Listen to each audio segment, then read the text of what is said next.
안녕하세요. 오늘은 좀 흥미로운 얘기를 해볼까 하는데요. 무려 50년 전에 만들어진 프로그래밍 실수가 어떻게 지금까지도 우리 디지털 세상을 위협하고 있는지 그 기나긴 역사를 한번 따라가 보려고 합니다. 바로 이 질문에서 오늘 이야기를 시작해 볼까 합니다. 아니, 어떻게 보면 진짜 사소한 결정 하나가 50년이라는 시간에 건너뛰어서 지금 우리가 쓰는 스마트폰, 심지어 국가 기반 시설까지 전부 위협하게 된 걸까요? 정말 궁금하지 않으세요?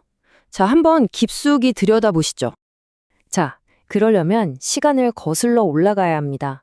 컴퓨터 과학이 막 태동하던 시기, 바로 1970년대인데요. 이 당시 개발자들의 세상은 지금과는 정말 달랐습니다. 우선순위부터가 아예 달랐죠. 보세요. 이 슬라이드 하나가 당시와 지금의 차이를 정말 극명하게 보여주지 않나요? 1970년대에는요, 컴퓨터 성능이라는 게 정말 귀했습니다. 메모리 한 조각, 처리 능력 하나하나가 다 돈이었거든요. 그러니까 모든 코드는 무조건 빠르고 효율적이고 자원을 정말 한 방울도 낭비하지 않게 짜는 게 최고였어요. 근데 지금은 어때요? 당연히 보안, 안정성이죠. 바로 이 생각의 차이, 이 철학의 차이가 모든 문제의 시작이었습니다. 당시 개발자들의 머릿속을 한번 들여다볼까요? 그들은 이렇게 생각했어요. 프로그래머인 내가 데이터가 얼마나 들어올지 완벽하게 예측할 수 있어. 라고요. 그러니까 데이터가 들어갈 상자, 즉 배열을 딱 맞게 만들어두면 된다고 믿었던 거죠. 만약 데이터가 이 상자 밖으로 넘쳐 흐른다? 그건 뭐 보안 문제라기보다는 그냥 프로그램이 좀 불편해지는 기능적인 버그 수준으로 생각했던 겁니다. 고치면 그만이라고요. 그리고 이 한마디가 당시 분위기를 그냥 딱 요약해 줍니다. 자동 경계 검사는 자원 낭비다. 그러니까 프로그램에 들어오는 데이터 길이가 상자 크기에 맞는지 일일이 확인하는 기능요? 에이, 그건 귀한 컴퓨터 자원을 갉아먹는 사치일 뿐이라고 생각한 거예요. 바로 이 효율에 대한 집착이 앞으로 수십 년 동안 우리를 괴롭힐 메모리 손상이라는 판도라의 상자를 열어버린 셈이죠. 그렇게 이론상으로만 존재하던 위험이 처음으로 끔찍한 현실이 되어 나타난 사건이 터집니다.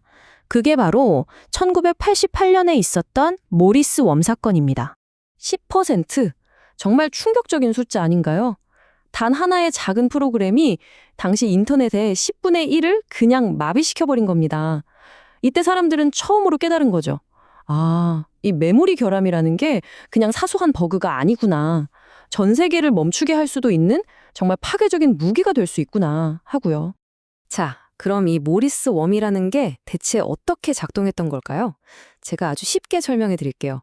당시 유닉스 시스템에 핑거라는 프로그램이 있었어요. 사용자 정보를 확인하는 건데 이 프로그램이 데이터를 담을 상자를 512바이트 크기로 만들어 놨어요. 근데 문제는 이 상자에 들어오는 데이터 길이가 얼마인지 확인을 안 했다는 거죠. 공격자는 바로 이 허점을 파고들었습니다. 512바이트보다 훨씬 더 긴 악성 코드를 냅다 집어넣은 거예요. 그럼 어떻게 될까요? 상자 밖으로 코드가 줄줄 넘쳐 흘러서 프로그램의 원래 설계도를 엉망으로 만들고 시스템 전체를 장악해버린 겁니다. 이 모리스 웜 사건의 파장은 정말 어마어마했습니다. 역사상 처음으로 사이버 공격 때문에 누군가가 중범죄로 유죄 판결을 받았고요.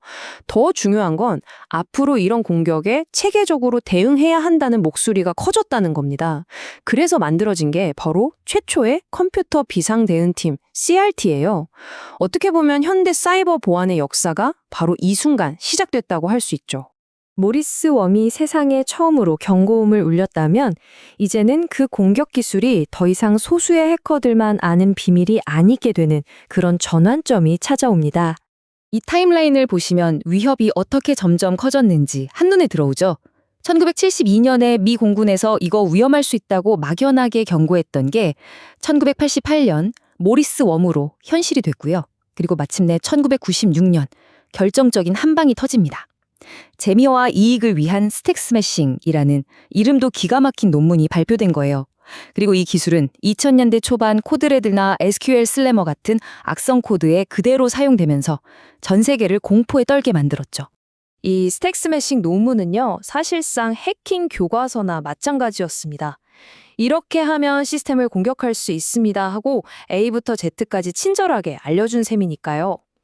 이 순간부터 공격 기술은 대중화됐고 방어하는 쪽은 이걸 막기 위해 새로운 기술을 만들고 그럼 또 공격하는 쪽은 그 방어벽을 뚫는 새로운 방법을 찾아내는 그야말로 끝없는 사이버 군비 경쟁의 시대가 열린 겁니다. 자, 그럼 이런 궁금증이 생기실 겁니다. 아니, 이게 50년도 더 된 문제라면서요? 근데 왜 아직도 해결이 안 되고 이렇게 우리 주변에 남아있는 걸까요? 그 주범은 바로 C와 C++라는 프로그래밍 언어입니다. 이 언어들은 성능이 정말 기가 막히게 좋아요. 하드웨어를 거의 직접 만질 수 있거든요. 그런데 그 대가로 메모리 관리를 프로그래머가 전부 수동으로 해야 합니다. 여기서 실수가 터져나오기 쉬운 거죠. 진짜 문제는 우리가 쓰는 윈도우, 리눅스 같은 운영체제의 심장부, 그리고 수많은 사회기관 시스템이 바로 이 C와 C++로 만들어졌다는 사실입니다. 이걸 하루아침에 더 안전한 언어로 바꾼다? 이건 뭐 거의 불가능에 가까운 일이죠. 그래서 이 오래된 유령 같은 문제가 오늘날 우리 주변 어디에나 스며들어 있는 겁니다.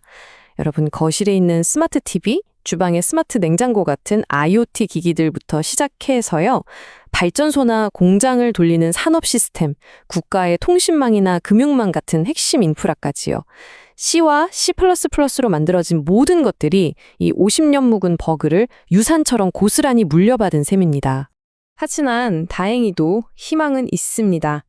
이제 업계 전체가 이 근본적인 문제를 더 이상 방치할 수 없다는 걸 깨닫고 생각의 틀을 바꾸기 시작했습니다. 이 변화가 정말 흥미롭지 않나요? 과거에는 자원 낭비라고 무시당했던 그 보안 건사가 이제는 미국 CSI나 FBI 같은 기관에서 절대 용납할 수 없는 결함이라고 부릅니다. 이건 엄청난 인식의 전환이에요. 버퍼 오버플로우를 그냥 개발자의 실수 정도로 보는 게 아니라 아예 설계 단계부터 없애야 할 구조적인 실패로 규정하기 시작한 겁니다. 그래서 등장한 개념이 바로 설계 단계부터 보안을, 즉 Secure by Design입니다. 핵심은 아주 간단해요. 첫째, 러스트처럼 언어 자체적으로 메모리 오류를 막아주는 똑똑한 언어들을 적극적으로 쓰자는 거고요. 둘째, 보안을 다 만들어 놓고 나중에 땜질하는 게 아니라 애초에 설계도를 그릴 때부터 핵심 요소로 넣자는 겁니다. 그리고 셋째, 사람이 실수할 수밖에 없는 수동 메모리 관리 방식에서 벗어나자는 거죠. 한마디로 사고가 터진 뒤에 수습하는 게 아니라 사고가 날 수 없는 환경을 만들자는 겁니다. 돌이켜보면 지난 50년은 속도와 효율이라는 이름 아래 보안을 희생해온 시간이었습니다. 그리고 이제 우리는 그 대가를 치르면서 안전이라는 새로운 기반 위에 우리 디지털 세상을 다시 짓기 시작했습니다. 하지만 과연 우리의 재건 속도가 위협이 진화하는 속도를 따라잡을 수 있을까요? 이 질문에 대한 답은 아마 우리 모두의 미래에 달려 있을 겁니다.